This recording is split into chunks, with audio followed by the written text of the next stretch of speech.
I would go to In-N-Out. In China, you can like survive for several days. Pikachu for my brother. Bag of clothes from a thrift store. Distribute that money somehow by buying a souvenir or sharing it with some organization. Buy something and eat something. Buy an acai bowl from my favorite acai place in San Diego. And coffee with my friends. In my country, Bosnia, here I could rent a night in a hostel and I could have 2 meals. Back to California and get Chipotle. I'd save $6 and I would spend the rest of the $4 on something that makes me happy. In-N-Out burger right after I get off the ship. Starbucks and get a coffee and a muffin. Take an Uber somewhere random. Invest maybe 5, use 3 to buy something, and the other 2 I will give it. I would move to Australia.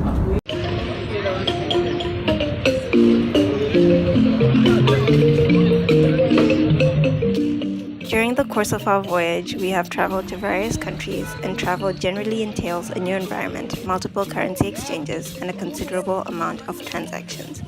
As we traveled, we realized that the daily amounts we spent varied based on the countries we were in. Not only because of the activities we engaged in, but also because of the monetary value accorded to different goods and services in each country. During our travels, we used the US dollar as our basis of currency exchanges and chose to use $10 a day as the basis on which to evaluate average costs in each port. This amount seemed to us to be a reasonable amount to spend daily across ports.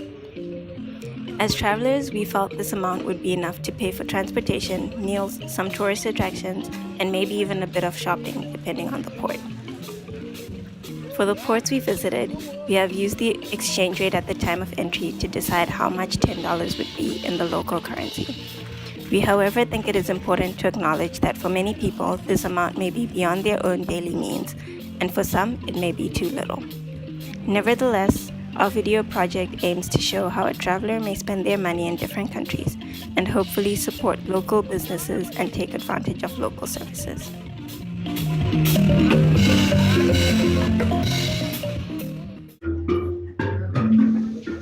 Cape Town was an easy port to get around thanks to Uber. However, Uber was quite costly, so I chose to focus on the experience that I had that fit the budget.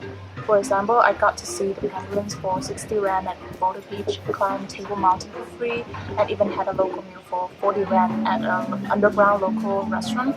I also found local entertainment in the streets and got to explore historic neighborhood at no cost.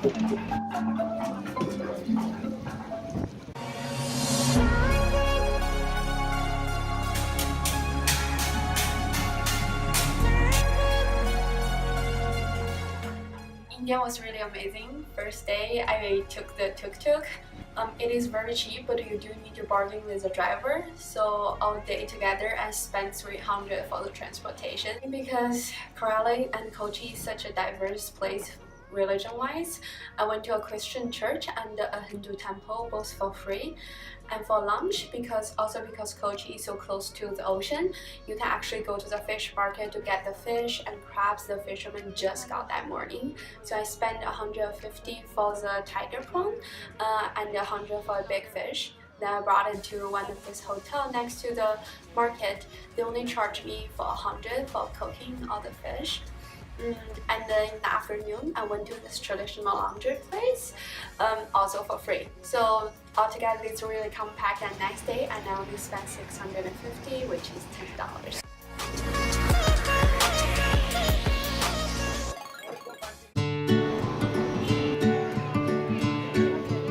In Yangon, I was able to do various things for $10.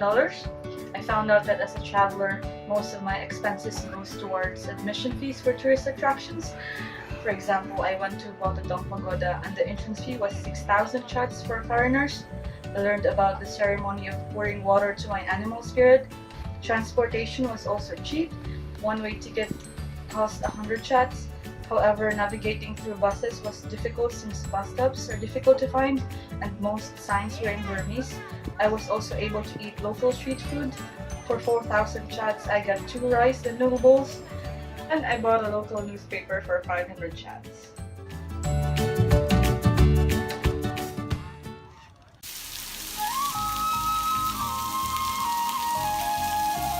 In Vietnam, we had the opportunity to travel with a fellow Sasser called Ha, and her home is in Hue, and Hue is a lot cheaper than Ho Chi Minh City, so we got to travel and spend our money in a lot more places.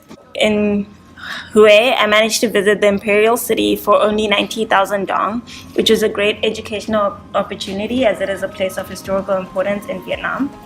Traveling with the group also helped reduce our costs as we managed to hire a taxi for the day and split the cost. Meals were also pretty cheap because Ha knew all the best places to get good food at a reasonable price, and sharing a hot pot is always an option.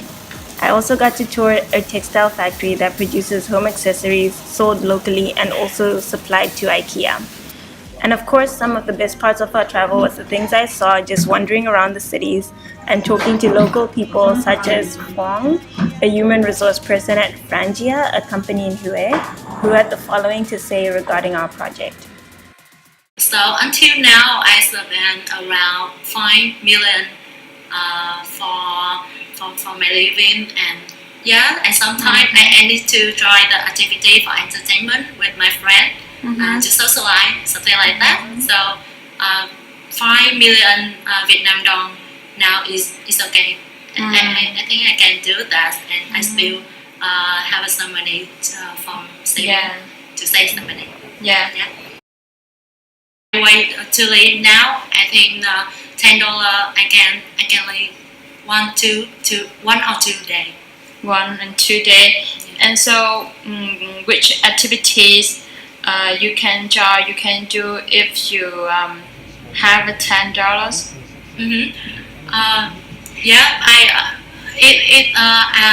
I can buy water. I can buy the food. So it's keep me keep healthy, to still working, still living.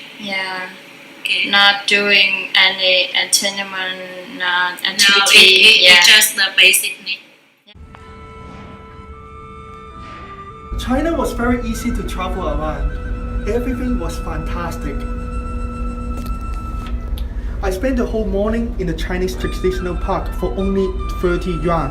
Look at all these spectacular buildings. In the park, I also saw the Chinese water calligraphy for free. And then I had some local sleds. Guess what? Just for 5 yuan. They were so good. I then took a subway, just another 3 yuan.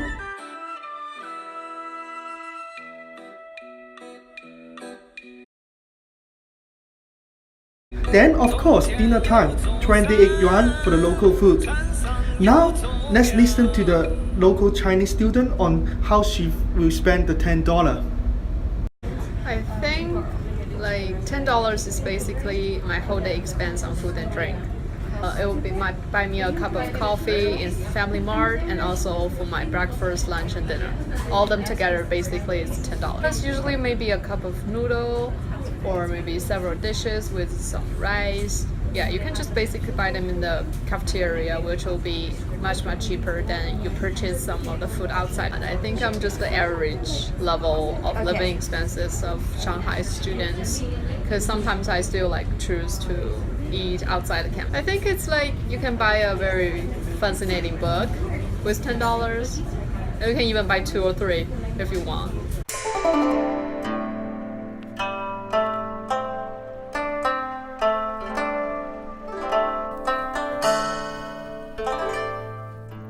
In Japan, things were more expensive than most of the foods, but that did not keep me from having fun. It was really convenient to get around on buses and trains. I also had my first couch surfing experience in Japan. Besides being free, it was the best part of my trip in Japan, as I got to know Japan and see Japan through locals' eye. There were reasonably priced drinks at vending machines everywhere. I also talked to a resident of Osaka about his daily average expenditure and the changes in his lifetime. 夕食のね、買い物に行くでしょう。で、だいたい2人分だとね、だいたい2000円でいいかね。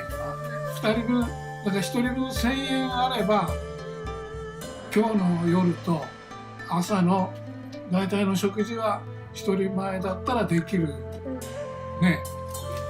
だんだんこの上がってきたはいるんだけど、日本ってデフレの今なんか時代で、今がね、だんだん物価ってそんなに上がらなかったでしょ、日本はね。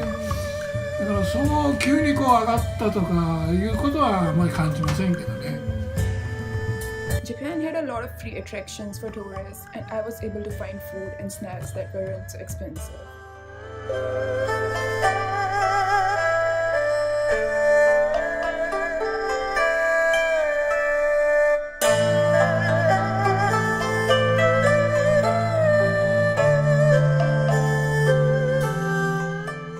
There were numerous capsule machines that offered little gifts and surprises, and it was really fun.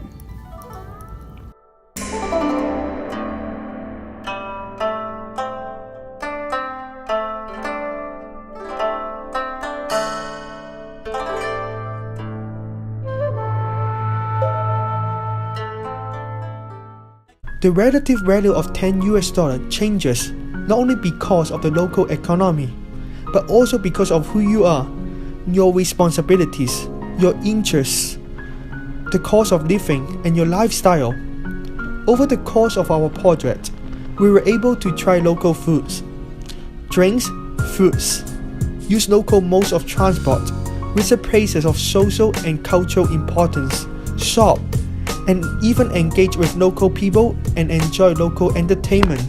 We also learn ways people may save money daily by walking, eating in local family establishment or having street food, taking part in free activities or choosing to watch free entertainment shows. As we traveled in new environments, we find that $10 was sometimes too much, too little, or just enough. However, we must note that the daily lives of the local people are not in any way represented by our project.